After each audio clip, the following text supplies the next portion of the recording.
Boa noite, alunos do curso de Direito da Unibra, da disciplina Direito Civil 1. Vamos dar continuidade à nossa última aula, que é a respeito do inadimplemento das obrigações e os seus efeitos. Inadimplemento, gente, nada mais é do que o não cumprimento da prestação até então pactuada.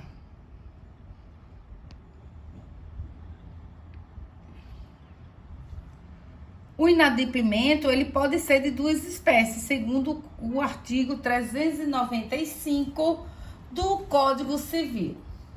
Então, vamos lá para o Código Civil, artigo 395.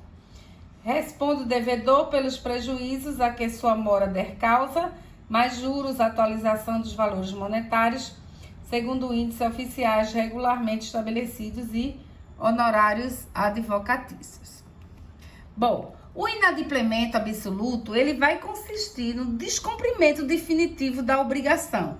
Aquela obrigação não vai ser mais útil para o credor, tá? Por quê? Porque ela se desfez pelo descumprimento. O inadimplemento relativo, ou chamado de mora, é a demora em cumprir o que foi determinado. Então, configura-se quando a inexecução da obrigação não é definitiva ainda. E é ainda possível seu cumprimento pelo devedor, de modo a atender o interesse útil do credor. Então, esse inadimplemento relativo vai gerar o que a gente chama de mora, que é a demora em realizar o cumprimento da obrigação. E essa demora em realizar o cumprimento da obrigação vai gerar vários efeitos. A mora, ela está prevista no artigo 394 a 401 do Código Civil. Então, vamos lá. Considera-se em mora o devedor que não efetuar o pagamento e o credor que não quiser recebê-lo no tempo, lugar e forma que a lei ou a convenção estabelecer. Vejamos aí que a mora não é apenas a demora do devedor, né? É uma coisa maior, envolve tanto a demora do devedor como o não recebimento pelo credor, devido a algumas razões determinadas pelo tempo, lugar e na forma da lei ou o que o contrato estabelecer. Temos como requisitos da mora do devedor, que se chama mora debidoris ou solvendi. A dívida certa e vencida, ou seja, a dívida existe e ela já está vencida e a culpa dele, do devedor. Requisitos da mora do credor, ou mora creditoris ou accipiendi. A recusa do credor em receber a prestação no tempo, lugar e forma pactuado com o devedor e a culpa desse credor. Então, aí a gente gera o que a gente chama de mora, que vai ter vários efeitos, tais como perdas e danos, juros, correção monetária e por aí por diante. Então, termo inicial da mora, termo diz respeito ao tempo. Qual o tempo determinante para que a mora ocorra? Comece a contar a mora. Então, a gente tem a mora, que a gente chama de ex re, que é a regra adotada para todas as obrigações positivas, líquidas e com pagamento a termo. Ou seja, no contrato ou na convenção já está escrito, já está determinado até quando deve se realizar o pagamento. A partir daquele tempo, daquela determinação, vai começar a contar a mora, se houve o descumprimento. Está sendo dito isso no artigo 397, que eu vou ler aqui para vocês. O inadimplemento da obrigação positiva e líquida no seu termo, quer dizer, no seu tempo, constitui de pleno direito em mora o devedor. Então, independente de qualquer coisa, passou do prazo, ele já está em mora. E a mora ex persona, que aplica-se para as obrigações cujo pagamento não tenha sido convencionado a termo. Então, eu assumi uma obrigação no qual não estipulei o meu credor, a hora, o tempo que seria dado para o pagamento. Então, não está convencionado o tempo para se contar o tempo da mora, né? E aí, a gente resolve isso no caso 397, parágrafo único. Não havendo termo, ou seja, o tempo, a mora se constitui mediante interpelação judicial ou extrajudicial.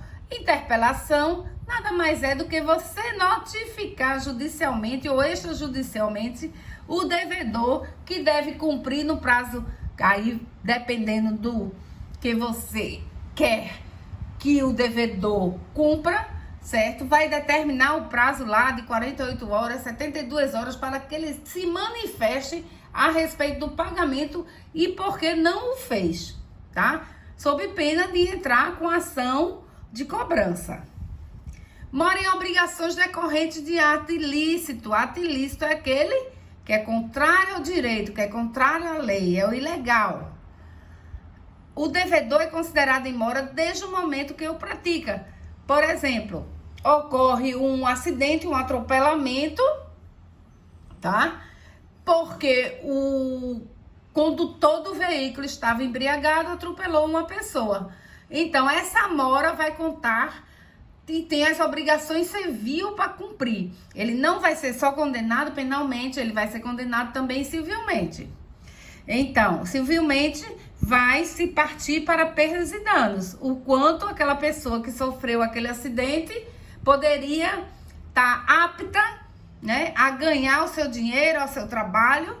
Então, esse ato ilícito que o devedor cometeu, no caso o condutor do veículo, ele vai contar desde o dia do acidente.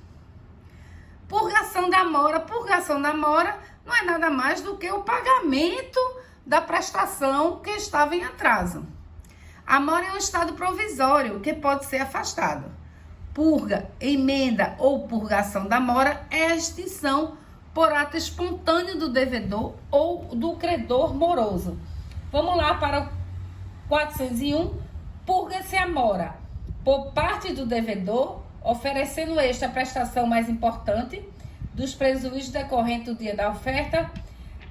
A inciso 2, por parte do credor, oferecendo-se este a receber o pagamento e sujeitando-se aos efeitos da mora até a mesma data.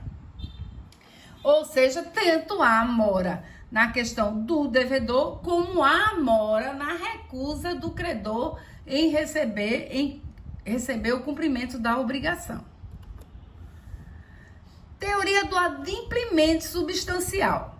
Ora, a teoria do adimplemento substancial pressupõe que o credor seja impedido de obter a resolução do vínculo obrigacional ou invocar a exceção do contrato não cumprido, quando o descumprimento se afigure de pequena relevância.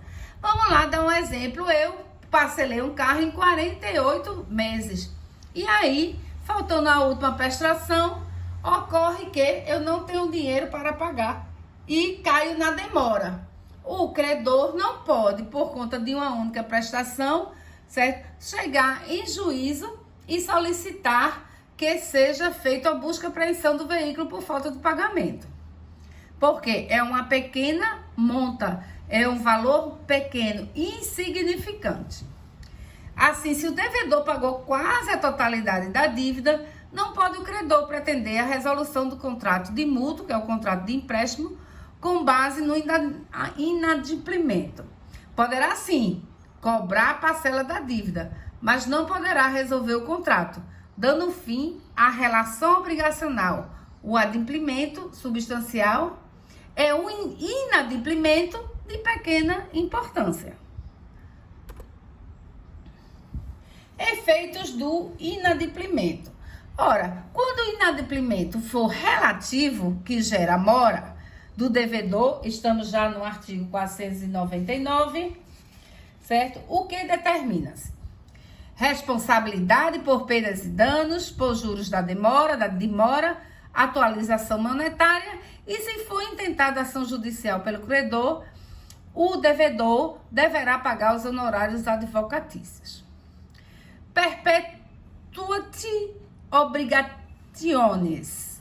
A perpetuação da obrigação com a responsabilidade agravada pelo devedor, que responde pela impossibilidade da prestação, ainda que derive de caso fortuito ou força maior, salvo, exceto, prova de isenção de culpa ou de que o dano sobreviveria, mesmo que a obrigação tivesse sido cumprida a termo. Ou seja, a partir do momento que tem uma ação judicial do credor, há a perpetuação da obrigação, certo? Até o cumprimento desta. E não vale apontar caso fortuito ou força maior. Só se o devedor provar que mesmo que ele tivesse pago já a dívida, né, o dano sobreviveria, certo? Então, não importa se ele pagou a dívida, o dano na coisa sobreviveria. Por exemplo, um terremoto, né, um maremoto, o que seja, independente dele ter pago, o dano de estragar o automóvel e tudo sobreviveria a isso. Então é isso, gente. Isso é inadimplemento relativo quando a pessoa é do devedor. E o inadimplemento relativo do credor tá lá no artigo 400, que diz: a mora do credor subtrai o devedor isento de dolo a responsabilidade pela conservação da coisa, obriga o credor a ressarcir as despesas empregadas em conservá-la e sujeita-o a recebê-la pela estimação mais favorável ao devedor, se o seu valor oscilar entre o dia estabelecido para pagamento e o dia da sua efetivação. Então, tá aí as hipóteses em que há o inadimplemento relativo ao credor e os efeitos desse inadimplemento. Aí a gente parte para o inadimplemento absoluto, ou seja, é o estado definitivo, insanável. A responsabilidade por perdas e danos, juros de mora, atualização monetária e se intenta ação judicial pelo credor, também o devedor vai ficar responsável pelo pagamento dos honorários advocatícios. Não implica na perpetuação da obrigação, até porque a obrigação, né, ela é definitiva. O inadimplemento foi definitivo, então não tem por que falar-se em perpetuação da obrigação. A obrigação praticamente deixou de existir, mas não o dever de indenizar. A prestação não será mais útil ao credor, ou seja, já passou, se já se desfez, não interessa mais ao credor, mas sim ele ser ressarcido de tudo, inclusive do valor da coisa, acrescido, né, das perdas, danos, juros, atualização monetária e demais efeitos por conta do inadimplemento absoluto. Não se trata mais de exigir o cumprimento da obrigação, e sim vai ser atrás agora de se indenizar, porque a obrigação por si só não será mais útil ao credor. Bom, dentro dos efeitos que tem o inadimplemento, nós temos a perdas e danos, artigo 402 a 405.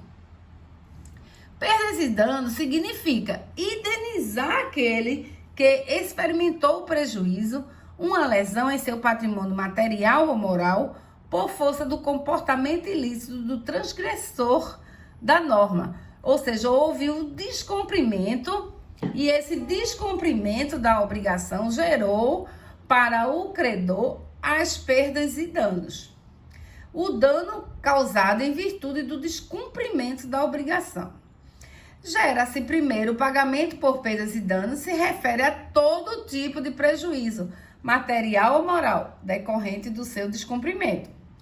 O pagamento do equivalente diz respeito à devolução dos valores já pagos ou adiantados, evitando o enriquecimento indevido de um dos sujeitos da relação obrigacional.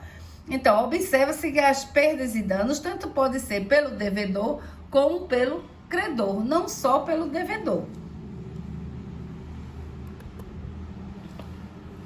Dano emergente e lucro cessante é previsto no artigo 402 do Código.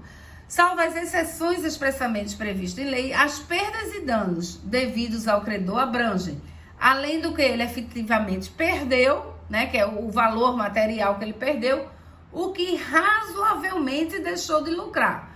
Compreende, pois, o dano emergente e o lucro cessante.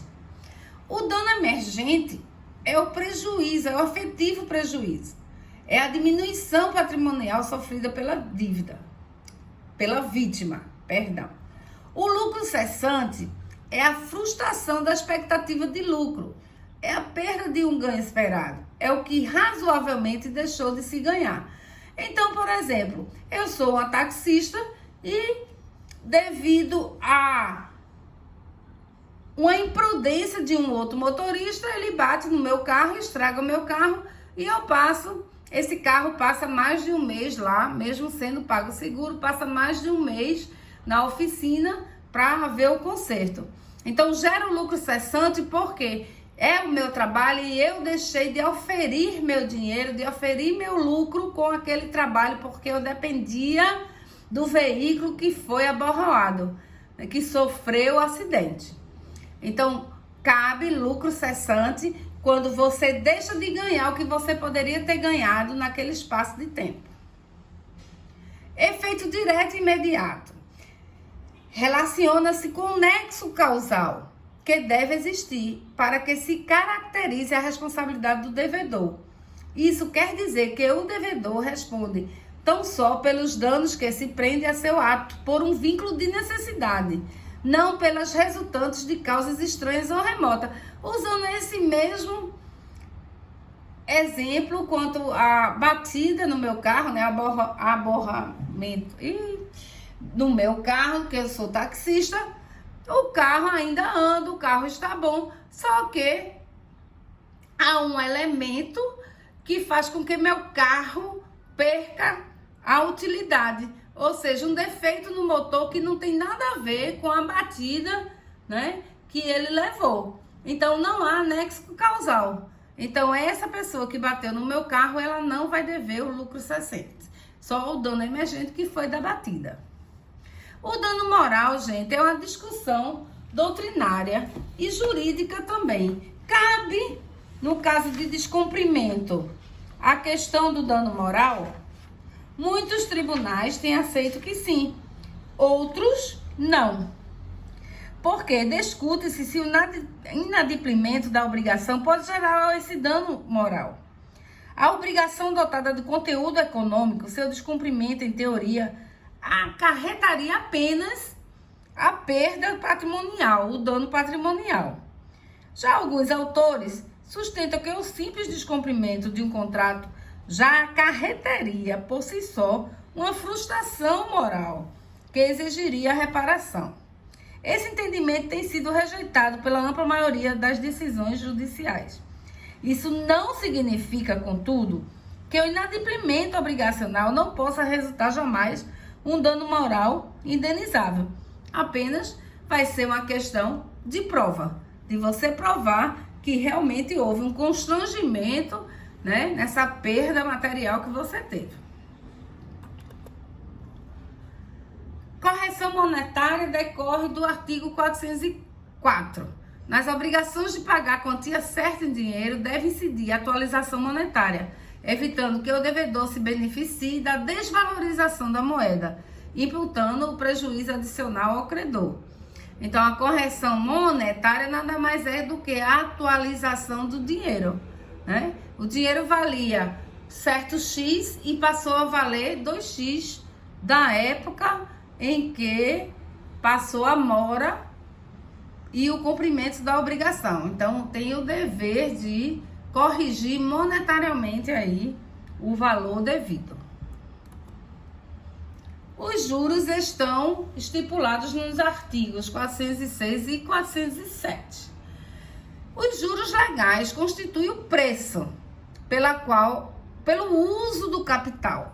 Então, os juros é o uso do dinheiro, isto é, a expressão econômica da utilização do dinheiro.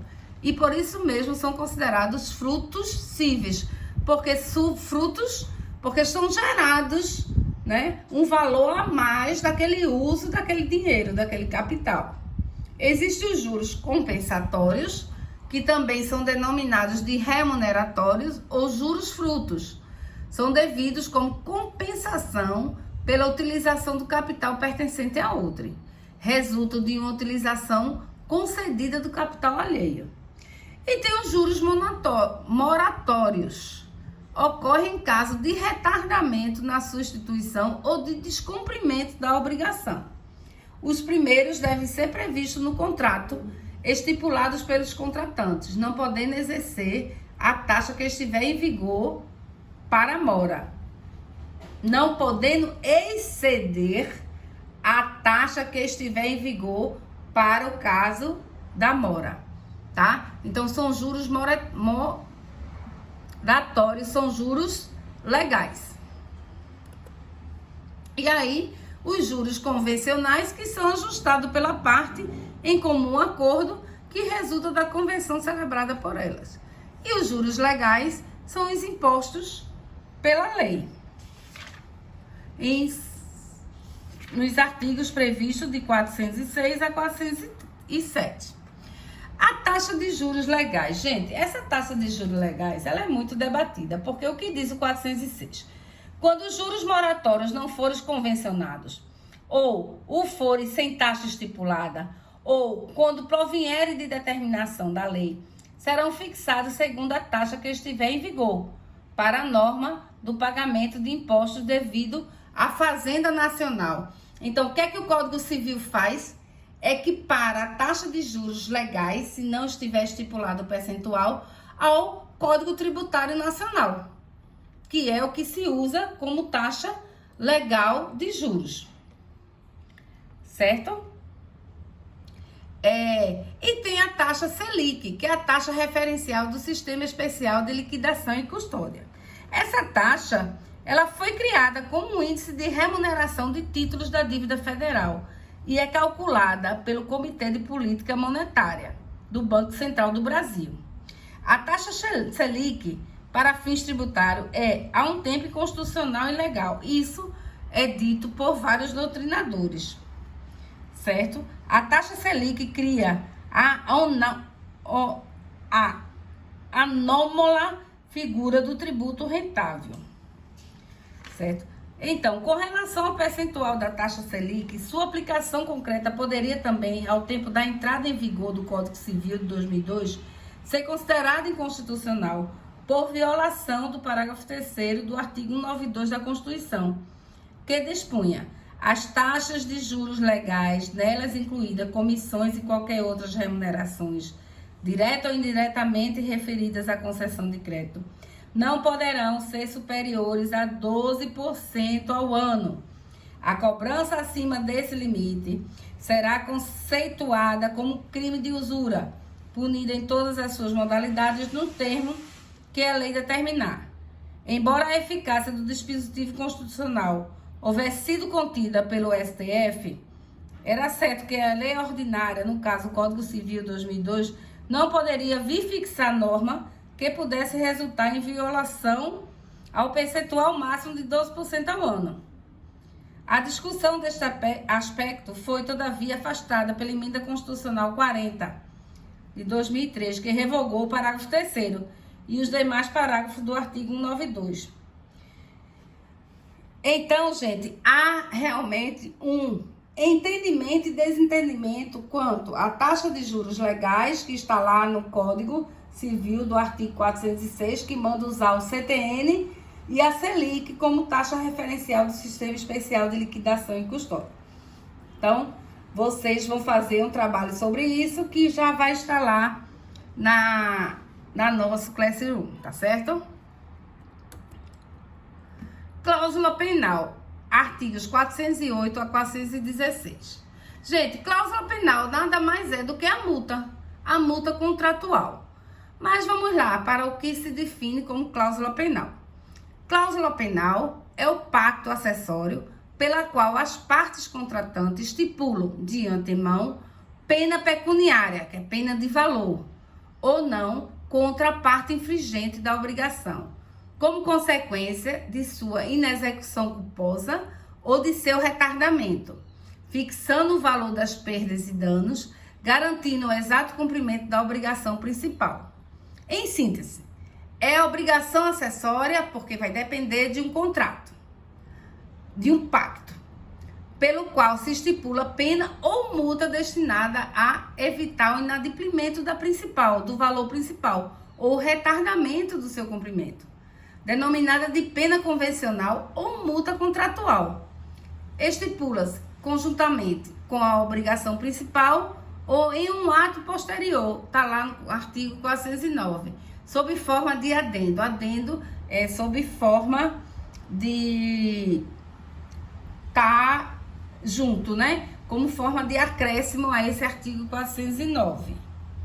A cláusula penal estipulada conjuntamente com a obrigação ou em um ato posterior pode referir-se à inexecução completa da obrigação, de alguma cláusula especial ou simplesmente a mora, certo? Então, ela funciona como adendo porque ela está acrescido ao valor da obrigação principal, segundo o artigo 409. Espécies: compensatória, total inadimplemento da obrigação, em geral, valor elevado, igual ou quase superior à obrigação principal. Moratória, visa assegurar o cumprimento da outra cláusula determinada, de uma cláusula determinada no contrato. Evitar o retardamento à mora, artigo 411 do Código Civil Brasileiro, certo? Requisitos: existência de uma obrigação principal, o cumprimento principal, inexecução total dessa obrigação, está lá no artigos 409 e 410, a constituição dessa obrigação em mora e imputabilidade do devedor, artigo 393, parágrafo único. O valor da cláusula penal, um detalhe, não pode exceder o da obrigação principal, certo? Sob pena do devedor entrar em juízo para haver essa correção. Arras ou sinal, artigo 417 a 420. A arra, gente, nada mais é do que o próprio nome está dizendo, é um sinal. É um sinal de um acordo, de um contrato, de uma compra. Quantia ou coisa entregue por um dos contraentes ao outro, como confirmação do acordo de vontades e o princípio de pagamento. Arras constitui a importância em dinheiro ou a coisa dada por um dos contratantes ao outro, por ocasião da conclusão do contrato, com o escopo de firmar a presunção de acordo final e tornar obrigatório o ajuste, ou ainda, excepcionalmente, com o propósito de assegurar para cada um dos contratantes o direito de arrependimento. A arras é um sinal que constitui, portanto, o princípio de pagamento, quando a coisa é entregue e a parte ou parcela do objeto do contrato, ou seja, é do mesmo gênero do restante a ser entregue. Então, suponha-se que eu fiz uma compra de um terreno no valor de 40 mil reais. Como arras ou sinal, eu vou dar 10 mil reais, tá? E daí eu vou ter a garantia de receber o bem, contanto que eu termine as prestações. Se eu desistir do negócio, logicamente que vai haver dentro desse contrato de arras se devolve a quantia, se devolve 50% da quantia ou não se devolve a quantia. Então, vocês vão dar uma lida lá do artigo 417 a 420, certo? E vão observar todo o fluxo que tem em relação à questão da arras, né? Que é um sinal de um negócio pretendendo se chegar e garantir esse negócio até ao final, ok? Tem espécies de arras confirmatórias, confirmar o contrato, que se torna obrigatório após a sua entrega. Prova o acordo de vontades, não mais sendo lícito a qualquer dos contratantes rescindi-los unilateralmente.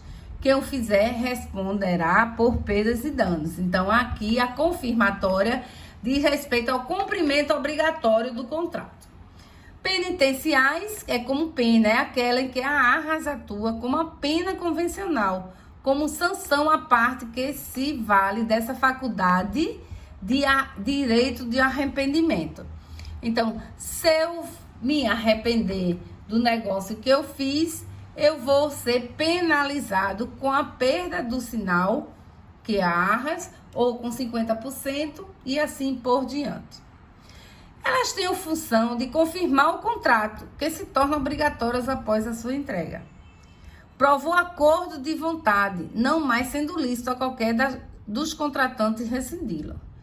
Prefixa as perdas e danos, quando convencionado o direito de arrependimento. Então, é bem interessante aí a questão das Arras. Bom, chegamos ao final, né, da questão das obrigações, que é o direito civil 1. Sei que é um momento difícil, sei que a gente não teve um debate, né, ao vivo, né, e nem presencial. Mas eu estou à disposição de vocês para tirar qualquer dúvida que seja. Tá aí o trabalho de pesquisa valendo um ponto, é uma dissertação sobre taxa de juros legais e Selic aplicáveis no Código Civil, certo? Que vocês vão fazer essa dissertação e valerá um ponto. Pode ser escrito, professora? Pode ser digitado, professora? Pode. Quantas? Bom, a dissertação são no mínimo 30 linhas. Então, se vocês conseguirem falar de taxa de juros legais e Selic em 30 linhas, vocês vão mandar para mim até no mínimo 30 linhas a esse respeito, certo? No mínimo. Pode vir até 60, 90 linhas, não tem importância, 2, 3 páginas, certo? O importante é que vocês entendam como funciona essa taxa de juros legais e a taxa da determinada Selic, ok? Bom, como matéria da segunda avaliação, vai desde o capítulo 3 aí nosso, transferência das obrigações, adimplemento e extinção das obrigações e inadimplemento e extinção das obrigações. Uma observação: quando vocês forem estudar formas especiais de pagamento, pagamento por consignação, subrogação, dação em pagamento, novação, compensação, confusão, remissão de dívida, vocês podem fazer o seguinte: vocês podem fazer tipo um quadro e colocar a característica de cada um. Pagamento por consignação, como é que ocorre? A subrogação, a dação em pagamento, a novação, certo? Então, cada um vocês botam a característica e isso está lá no código, certo? Se vocês estudarem pelo código, vocês vão se sair bem, tá bom? Menos compromisso e arbitragem, né? Que não demos nessa oportunidade, tá? Porque colocaram aí como forma e espécie de pagamento. Mas isso, na realidade, é um procedimento. Não é a parte material do direito civil, é a parte formal, né? Como se dá o compromisso e a arbitragem para o pagamento, da dívida, né? Da obrigação. Então, não vai cair na prova. Extinção das obrigações sem pagar, tá lá. Quais são as extinções de obrigação sem pagar em dinheiro? Ou são essas suposições que a gente viu aí? Por consignação, subrogação, dação em pagamento, principalmente dação em pagamento, novação, etc. Inadimplemento, extinção das obrigações, a gente viu inadimplemento absoluto, viu o relativo, viu a teoria do inadimplemento, a teoria do adimplemento substancial, a mora, consequências do inadimplemento, que gera perdas e danos, juros, correção monetária, cláusula penal e arras. Certo, gente? Qualquer coisa, estou à disposição de vocês. É só entrar em contato comigo por uma das redes nossas sociais, ok? Uma boa noite e obrigada a todos.